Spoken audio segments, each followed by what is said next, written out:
Kiefer, I've always had an interest in the movies that actors count among their favorites. Now, tell me why Bambi has a special place in your heart and why you developed a crush on Bambi's girlfriend, Thumper. This has been blown way out of proportion. Someone had asked me a question in an interview, what I thought was a perfect film, and I said Bambi. And by that I meant with the power of animation, you can have your actors do whatever you want them to do. You can have the background be whatever you want it to be, and you can structure a story that is as close to perfect as possible in the telling of it visually. And it was a comment more on animation and the way they had made those animated films, and now they've started again. But the whole Walt Disney animation concept was so articulate to me in how to tell a story that I would think that directors could learn a lot from animated films. And that's what I meant by that. And when I was 7 years old, I was joking around. It was the first introduction. It was the first movie I ever saw. And so it was the first introduction to a female character that actually liked a boy and a boy who liked a girl. It was more of a joke. I have a lot of favorite films, but that was more about style than anything else. Now, you worked quite steadily as an actor, and not unlike Gene Hackman. Now, would you say an actor like him who works steadily gives a different performance every time out is someone you admire? Gene Hackman, I think, is probably, one of my favorite actors. Yeah, Gene Hackman, my father, Al Pacino.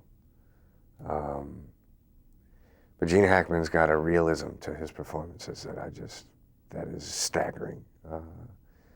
I would love to have the opportunity to work with him, and also I would love to get to a level in my career at some point that I'm, even almost that good. But yeah, I don't think that comes from working a lot or not working. I think that just comes from being good, and he is just very good. Now, with The Vanishing, it's being, I think, promoted as a thriller, but to me it struck me as very much a love story, too. Do you think that people might miss that? Well, because it's in an abstract form. I mean, the person that he is in love with, at least for the first 3/4 of the movie, is gone. And then I think the values of the other woman become very inherent in the last third of the picture. I think more than being in love with the person that is missing, I think he is dealing with the lack of control of his own life and the fact that someone else has taken her away. Why me? Why is this happening? And how can I fix it? And there is no way to fix it because he doesn't have any answers to any of the questions. And I think very slowly that would drive you insane.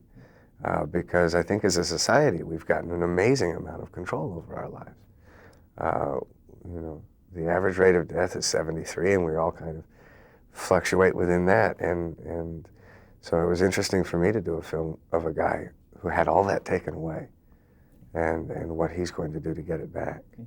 Now, the fact that it's a remake or a reworking of a foreign film, because I know sometimes people jump on bandwagons with foreign films, and if they're remade, they say, oh, the original was better. Is that a concern of yours? No, because we didn't remake the film. We made a different movie. Characters are different. The whole balance of the characters within the film is different. George took the setup of a film and readapted it for this audience. And I think, for me, I like this version. Not just because we're in it. I like the script better. I like the setup. I haven't seen the other film or this one. But I had both scripts, and I like the setup in this script by a long shot. Now, there's one shot that was very striking to me was the shot when you're in the pine box. Now, how was that filmed, and was that especially difficult for you? Yeah, that's a very small space. They have a hole, I guess maybe about 3 inches in diameter at the top of the box, and they would have a mirror fitted through it, and they would film onto the mirror around, so that you could actually do a 360-degree pan in the coffin with all sides on the top and the bottom. Now, you mentioned earlier about actors that you admire and your dad among them. Mm-hmm. Now, a lot of people think you've never acted with him, but you did Max Dugan Returns. No, I did an extra role in that. Yeah, 'cause Uh-huh. I came to visit him. I had just finished a play in Toronto, and I came down to say hello and see him. And he was working that day, and they'd asked me if I would step over there and be in the shot, and I did. Yeah. And one final question. I've always had an interest in what actors do on location, how they settle in, make themselves at home. What kind of things do you ask for when you go on location somewhere to make you feel?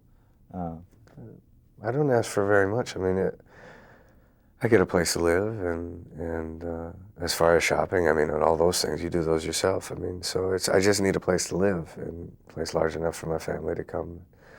And my kids are in school, but they stay with me, for like a week or two. They usually get a holiday somewhere in the course of a film, and that's about it. My dogs come with me, and so really, I just need a house, or a big apartment.